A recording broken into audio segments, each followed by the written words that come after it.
Raka dan Dina adalah pasangan yang pernah begitu mesra. Mereka telah menikah selama 8 tahun, dan di awal pernikahan mereka, dunia seakan berputar di sekitar mereka.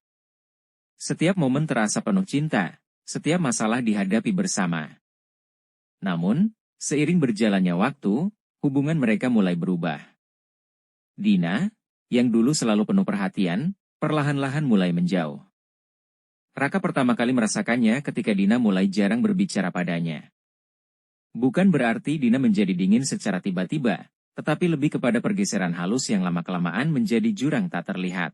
Mereka tidak lagi saling bercanda di pagi hari seperti dulu, atau duduk bersama di teras rumah saat matahari terbenam. Perhatian kecil, yang dulu begitu alami antara mereka, mulai menghilang. Awalnya, Raka berpikir mungkin itu hanya fase. Orang bisa lelah, sibuk, atau terjebak dalam rutinitas, dipikirnya. Dia mencoba memperbaiki suasana dengan cara-cara kecil.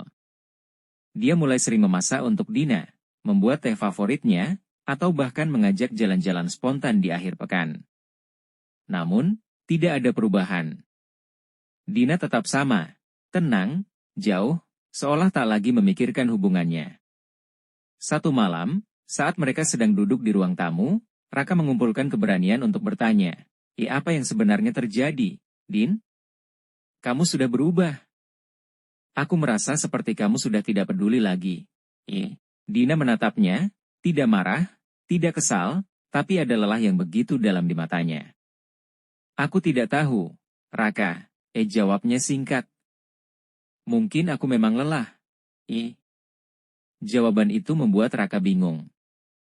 Dia tidak bisa memahami bagaimana seseorang bisa berhenti peduli tanpa alasan yang jelas. Tapi itu juga bukan jawaban yang bisa dia sangkal. Hubungan mereka terasa seperti perlahan-lahan hanyut tanpa arah. Malam-malam panjang berlalu dengan percakapan yang dingin atau tidak ada percakapan sama sekali. Keduanya lebih sering terjebak dalam ponsel masing-masing daripada berusaha memahami satu sama lain. Hingga suatu hari, Raka memutuskan untuk membawa masalah ini ke ranah yang lebih serius.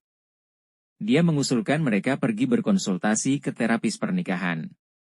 Dina setuju, meski tanpa antusiasme. Di sesi pertama terapi, terapis bertanya kepada mereka, bagaimana kalian mendefinisikan hubungan kalian saat ini? Raka mencoba menjelaskan. Dulu, semuanya terasa ringan dan penuh cinta. Sekarang, seperti ada sesuatu yang hilang. Dina sepertinya sudah tidak tertarik lagi. Kami tidak bertengkar, tapi juga tidak merasa dekat. Rasanya hampa. Dina, di sisi lain, diam untuk waktu yang lama sebelum akhirnya berbicara. Aku tidak tahu kapan tepatnya, tapi aku mulai merasa terjebak dalam pernikahan ini. Bukan berarti aku tidak mencintai Raka, tapi mungkin rasa itu tidak sekuat dulu. Ada banyak hal yang berubah, baik di dalam diriku maupun di luar. Aku sering merasa kehilangan diriku sendiri dalam semua ini. Kata-kata itu mengejutkan Raka. Kehilangan diri, pikirnya. Dia selalu berpikir bahwa mereka bersama-sama, bahwa mereka melalui semuanya dengan bahagia. Tapi sepertinya Dina merasa terperangkap di dalam kehidupan yang tak lagi memberi makna. Dina melanjutkan, aku berhenti peduli bukan karena aku ingin, tapi karena aku merasa kelelahan secara emosional. Selama bertahun-tahun, aku merasa seperti kita terlalu fokus pada rutinitas, pada hal-hal kecil yang tidak penting. Aku kehilangan apa yang dulu membuat kita bahagia. Dan mungkin aku juga kehilangan diriku di tengah-tengah semua ini. Terapis mengangguk, lalu bertanya kepada Dina, apakah kamu masih ingin berusaha memperbaiki hubungan ini? Dina tidak menjawab dengan segera. Dia memandang ke lantai, mencari kata-kata yang tepat. Akhirnya, dia berkata, aku ingin, tapi aku tidak yakin bagaimana caranya. Aku merasa terlalu jauh. Raka merasa dadanya sesak mendengar itu, tetapi dia tahu, ini adalah saatnya untuk berubah. Dia mengerti bahwa mungkin dia juga terlalu fokus pada rutinitas, pada harapan-harapan yang tidak pernah dibicarakan dengan Dina. Tanpa sadar, dia mungkin telah mengabaikan perasaan Dina. Mereka berdua, tanpa disadari, telah hanyut terpisah.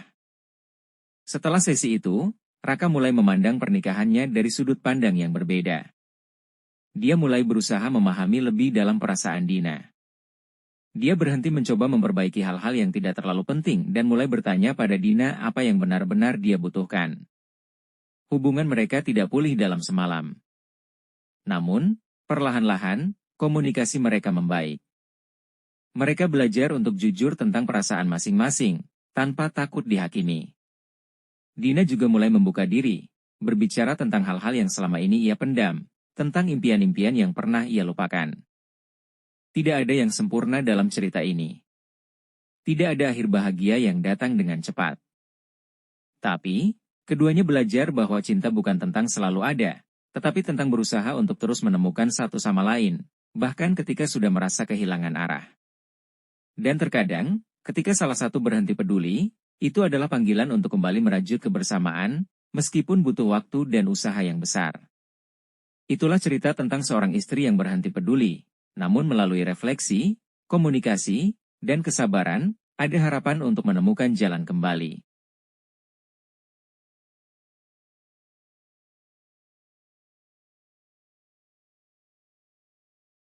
Di sebuah kota kecil, tinggal seorang wanita muda bernama Maya. Dia adalah seorang mahasiswa yang ambisius, selalu mengejar impian untuk menjadi arsitek. Maya memiliki seorang kekasih, Dito, yang juga bercita-cita tinggi. Mereka saling mencintai, namun hubungan mereka masih terbilang baru dan penuh harapan. Suatu malam, setelah merayakan ulang tahun Dito, mereka berdua terjebak dalam momen yang tidak terduga. Kecanggungan di antara mereka perlahan-lahan menghilang, dan mereka melanggar batasan yang sebelumnya mereka jaga. Ketika pagi tiba, Maya merasa bahagia namun juga bingung, menyadari bahwa mereka telah melangkah jauh. Beberapa minggu berlalu, dan Maya mulai merasakan perubahan dalam tubuhnya. Setelah melakukan tes kehamilan, dia terkejut mengetahui bahwa dia hamil. Kabar ini menghancurkan dunianya. Dia tahu bahwa konsekuensi dari kehamilan ini akan mempengaruhi hidupnya, karirnya, dan hubungannya dengan Dito. Maya merasa bingung dan ketakutan. Dia ingin memberitahu Dito, tetapi dia juga tahu ini akan mengubah segalanya. Akhirnya, setelah berhari-hari berjuang dengan perasaannya, Maya mengajak Dito bertemu di taman, tempat mereka sering menghabiskan waktu bersama. Dito, ada yang ingin aku bicarakan, ujar Maya, suaranya bergetar. Dito menatapnya, terlihat cemas. Ada apa, Maya? Kau terlihat berbeda, tanya Dito, khawatir. Aku hamil, kata Maya, suaranya nyaris berbisik. Dito terdiam, mulutnya terbuka. Setelah beberapa detik yang terasa seperti selamanya, dia akhirnya berbicara. Apa? Bagaimana bisa? Kita belum siap. Maya merasa hatinya hancur. Aku tahu. Aku juga tidak siap. Tapi ini sudah terjadi. Obrolan itu berubah menjadi pertengkaran. Dito merasa terjebak dan tidak tahu harus berbuat apa. Kita masih muda, Maya. Kita punya masa depan yang cerah. Ini bisa menghancurkan semuanya, katanya dengan nada frustrasi. Maya berusaha menjelaskan perasaannya, tetapi Dito hanya semakin menjauh. Keduanya akhirnya sepakat untuk tidak bertemu selama beberapa waktu. Maya merasa kehilangan, terjebak dalam kesepian dan ketidakpastian. Hari-hari berlalu, dan Maya berusaha menjalani hidupnya. Dia memutuskan untuk melanjutkan kuliah, tetapi perhatian dan energinya terpecah antara kehamilan dan studinya. Di dalam hatinya, dia tahu dia harus membuat pilihan sulit, melanjutkan kehamilan atau mencari cara untuk mengakhiri semuanya. Setiap malam, Maya terbangun dari mimpi buruk tentang masa depannya. Dia mengingat Dito, mimpi-mimpi yang mereka buat bersama, dan semua harapan yang kini terasa hancur. Teman-teman dekatnya mulai menyadari bahwa ada yang tidak beres. Salah satu sahabatnya, Lila, mengajaknya berbicara. Maya, kamu tidak terlihat baik. Apa yang terjadi? Tanya Lila, penuh perhatian. Maya menceritakan semuanya, dan Lila mendengarkan dengan seksama. Apapun yang kamu pilih, aku akan mendukungmu. Tapi ingat, kamu tidak sendiri. Ih. Maya menyadari betapa pentingnya dukungan teman-temannya. Dengan bantuan Lila, dia mulai mengumpulkan keberanian untuk menghadapi kenyataan. Dia mengunjungi dokter untuk mendapatkan informasi lebih lanjut tentang kehamilan dan pilihan yang ada. Selama beberapa minggu, Maya berpikir panjang tentang masa depannya dan apa yang dia inginkan. Akhirnya, Maya memutuskan untuk melanjutkan kehamilan.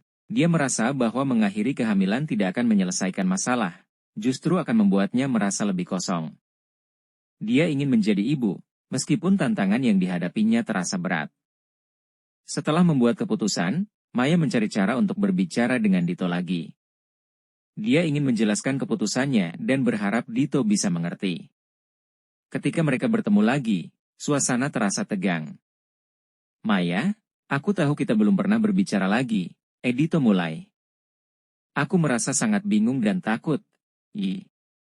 Maya mengangguk, menyadari bahwa mereka berdua berada di persimpangan yang sama. Aku memutuskan untuk melanjutkan kehamilan. Ini bukan keputusan yang mudah, tetapi aku merasa ini yang terbaik untukku. Dito terdiam sejenak. Dia merasakan campuran emosi, ketakutan, kebingungan, tetapi juga sebuah rasa tanggung jawab. Aku tidak tahu bagaimana menghadapi ini. Tapi aku ingin berusaha, Maya. Dengan kata-kata itu, harapan muncul kembali. Mereka mulai membicarakan masa depan, dan bagaimana mereka bisa melewati ini bersama. Meskipun tidak ada jaminan bahwa hubungan mereka akan kembali seperti semula, mereka setidaknya berkomitmen untuk saling mendukung. Maya mulai merasakan dukungan yang menguatkan dari Dito dan teman-temannya.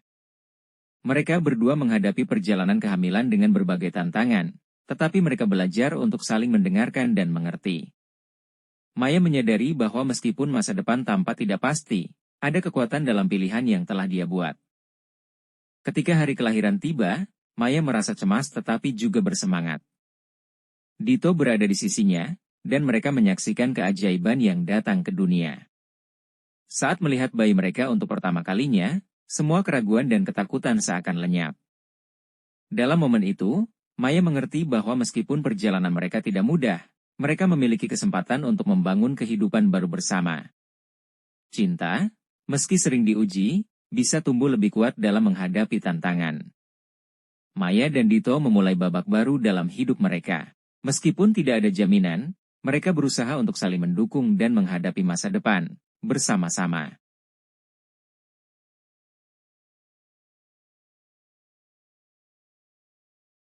Suatu malam yang kelam, di sebuah rumah sederhana yang terletak di pinggiran kota, Mira duduk sendirian di ruang tamu.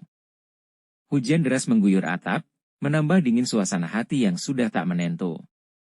Suaminya, Bayu, belum pulang sejak siang, dan ini bukan pertama kalinya. Sudah berbulan-bulan Mira merasakan sesuatu yang aneh pada suaminya. Ponsel Bayu sering disembunyikan, percakapan yang biasanya ceria mulai dingin, dan semakin sering Bayu pulang terlambat tanpa alasan yang jelas. Malam itu, hati Mira dipenuhi kecemasan. Dengan tangan gemetar, dia memberanikan diri membuka ponsel Bayu yang tertinggal di atas meja. Satu pesan masuk dari seorang wanita bernama Rina muncul di layar. Aku rindu, kapan kita bertemu lagi? Ditulis pesan itu, disertai emoji hati. Dunia Mira seketika runtuh.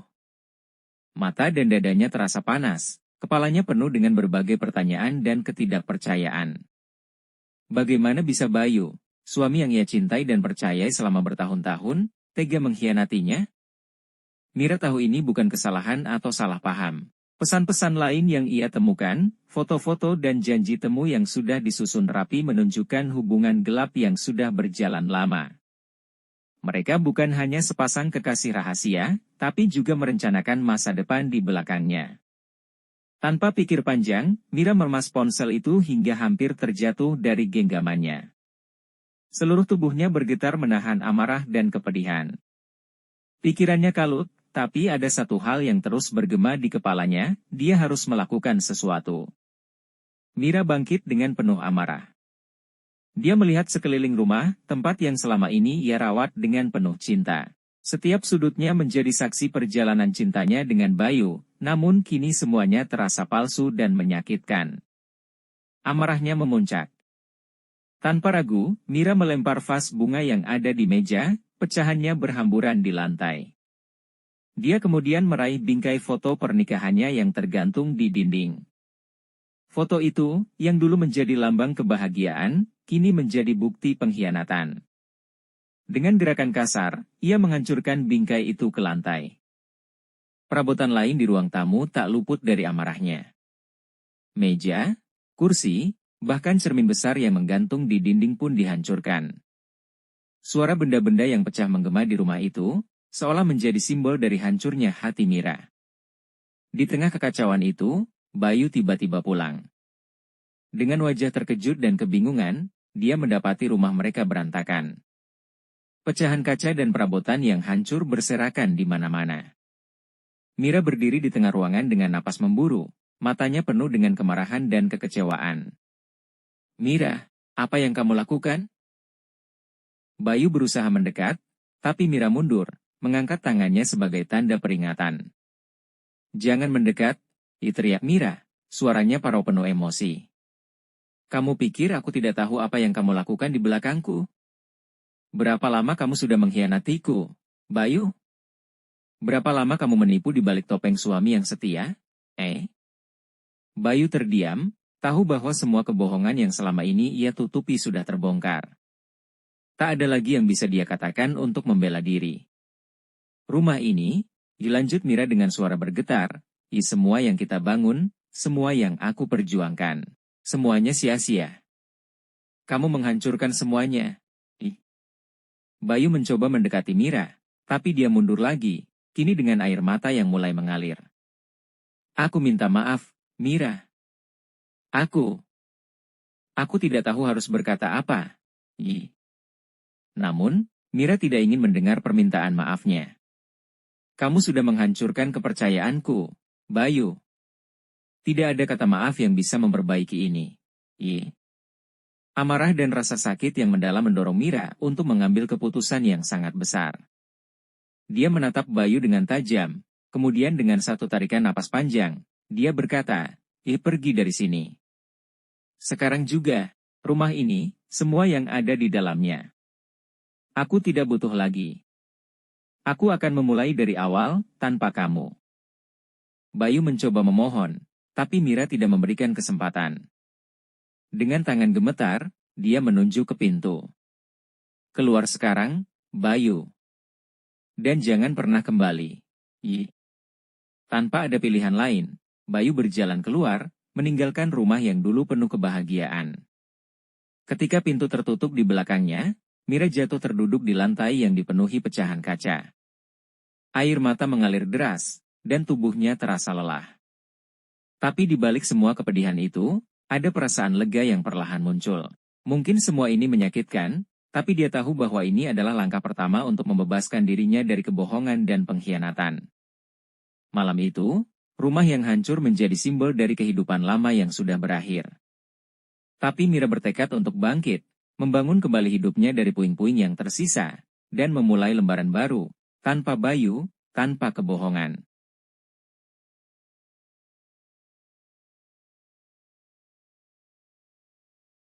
Raka menatap langit-langit kamar yang mulai gelap, tenggelam dalam pikirannya sendiri. Di sebelahnya, Laila, istrinya, tengah tertidur lelap, nafasnya teratur, terlihat begitu damai. Namun, damai yang terlihat di luar itu tak menggambarkan apa yang dirasakan Raka. Semua berawal 3 bulan lalu, ketika Laila menerima tawaran kerja dari perusahaan besar di kota lain. Mereka memutuskan untuk menjalani hubungan jarak jauh demi masa depan yang lebih baik. Pada awalnya, Raka merasa bisa mengatasinya. Ia percaya pada Laila dan hubungan mereka. Namun, semakin lama, perasaan ragu mulai muncul. Sinyal-sinyal kecil mengganggu pikirannya. Telepon yang semakin jarang, pesan yang lama dibalas, serta kelelahan yang seringkali menjadi alasan. Hingga suatu malam, tanpa sengaja, Raka melihat sebuah pesan di ponsel Laila yang tertinggal di rumah. Nama pengirimnya adalah pria yang tidak ia kenal, dan isi pesannya membuat dadanya sesak. "Aku rindu, kapan kita bisa bertemu lagi?" Raka tak langsung bertanya pada Laila. Ia memutuskan untuk menyelidiki lebih jauh. Hatinya terbelah antara rasa cinta dan perasaan dikhianati. Semakin dalam ia mencari tahu, semakin jelas bahwa ada seseorang di hidup Laila selain dirinya. Hingga akhirnya, ketika Laila pulang dari kota tempat ia bekerja, Raka tak bisa lagi menahan diri. Saat makan malam, dengan tenang ia menatap mata istrinya dan berkata, "Laila, siapa dia?" Laila terdiam, sendok di tangannya terhenti. Wajahnya menunjukkan kebingungan sekaligus rasa bersalah. "Apa maksudmu?" tanyanya, meski ia tampak sudah tahu kemana arah pembicaraan ini. "Pria yang mengirimmu pesan. Yang kau temui di kota lain. Siapa dia, Laila?" Suara Raka tetap tenang, tapi ada ketegangan di sana. Laila menghela napas panjang, lalu menundukkan kepalanya. "Namanya Arman," jawabnya dengan suara pelan. "Dia rekan kerja, tapi aku tak tahu bagaimana ini terjadi. Semuanya berawal dari pertemanan, tapi perlahan kami menjadi lebih dari sekadar teman." Raka merasakan hantaman hebat di dadanya. Ia sudah menduga, namun mendengarnya langsung dari mulut Laila terasa jauh lebih menyakitkan. "Jadi, apa arti semua ini? Apa aku sudah tak berarti lagi untukmu?" Laila menangis. "Tidak, Raka. Kau tetap suamiku. Aku mencintaimu. Tapi di saat bersamaan, aku bingung dengan perasaanku sendiri." Malam itu menjadi malam yang panjang bagi mereka berdua. Raka tak tahu harus merasa bagaimana, marah, terluka, atau kecewa. Laila juga berada di persimpangan perasaan yang rumit. Cinta yang dulu begitu sederhana kini terasa begitu rumit, berliku, dan penuh ketidakpastian. Raka akhirnya berkata, "Kita butuh waktu. Kita butuh bicara lebih dalam, mencari tahu apa yang sebenarnya kita inginkan. Tapi satu hal yang pasti, aku tidak ingin kita mengambil keputusan terburu-buru." Laila mengangguk, meski air matanya masih mengalir.